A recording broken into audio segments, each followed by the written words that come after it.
House Judiciary Committee Chairman Bob Goodlatte and House Oversight Committee Chairman Trey Gowdy both penning a letter to the Attorney General asking for a second special counsel, citing as part of that these so-called FISA abuses. So I asked the Attorney General what he thinks of their request.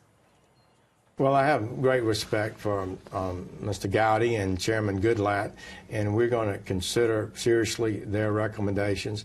I have appointed a person outside of Washington, many years in the Department of Justice, to look at all the allegations that the House Judiciary Committee members sent to us, and we're conducting that investigation.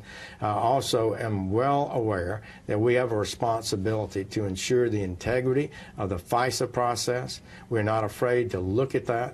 The Inspector General, some think that our Inspector General is not very strong, but he has almost 500 employees, most of which are lawyers and prosecutors, and they are looking at the FISA process. We must make sure it's done properly, and we're going to do that, and I'll consider their request.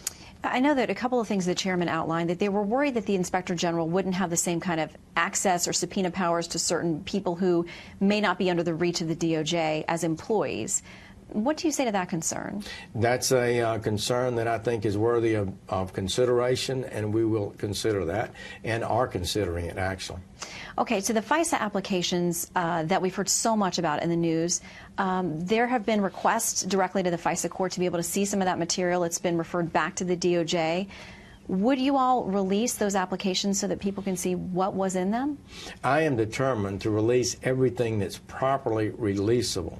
It does tend to be that the more you put these documents out, many of which are very sensitive, the more they leak. So we have to be careful about that. We also have to follow the rules of the department and legal requirements. So, but for example, the text messages that caused quite a stir, those were produced at our effort to make sure we produce everything possible. The Inspector General actually found those first, and then we made that public and determined we could make it public.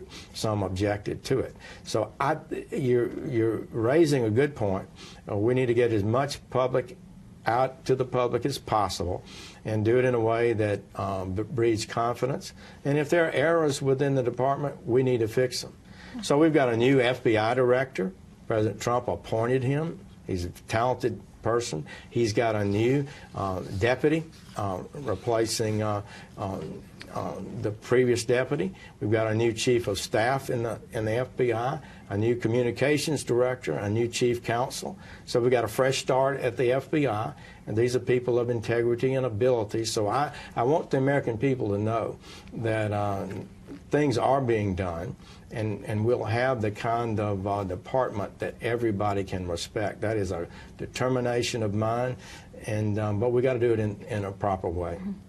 And as to these decisions that you're making, a very famous tweet the president sent out last week saying, why is AG Jeff Sessions asking the Inspector General to investigate potentially massive FISA abuse? Will take forever, has no prosecutorial power, and already late with reports on Comey, etc. Isn't the IG an Obama guy, he questions. Why not use Justice Department lawyers? All caps, disgraceful. You followed up with a statement that said, as long as I'm the Attorney General, I will continue to discharge my duties with integrity and honor. You talked about the work that's been done and what you have launched and feeling it's the appropriate process. Then you went out to dinner with the Deputy Attorney General, Rod Rosenstein, and the Solicitor General. And I'm not sure how that went over at the White House. What's the status of things? Well, he's my deputy, and Noel is a great Solicitor General and a lot of fun, so we had an opportunity to dine together. But look, the President is the President of the United States. He has a right to criticize and make suggestions to the Department of Justice. We take that with great respect. What I said in that statement also was we are determined to make sure the American people have confidence in the FISA process. That was part of my statement, too. And I say that as long as I'm Attorney General, we're going to make sure we do those things with integrity and justice as the American people want. The President has said just within the last couple of days, he likes some chaos. He likes some conflict. He thinks it makes him better, his decisions better, and that he likes to mix it up. And a lot of people say, well, this style is working. He is actually ticking things off of his agenda and getting things accomplished. What do you make of his management style? I think President Trump moves the ball. He can get things done that I'm not sure any other person in America could get done. He is bold. He's not worried about what people say. I believe in the policies that he's advancing. That's why I supported him so early for president.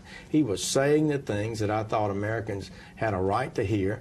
He was promising to act on those things and get things done, and he does not like things not getting done.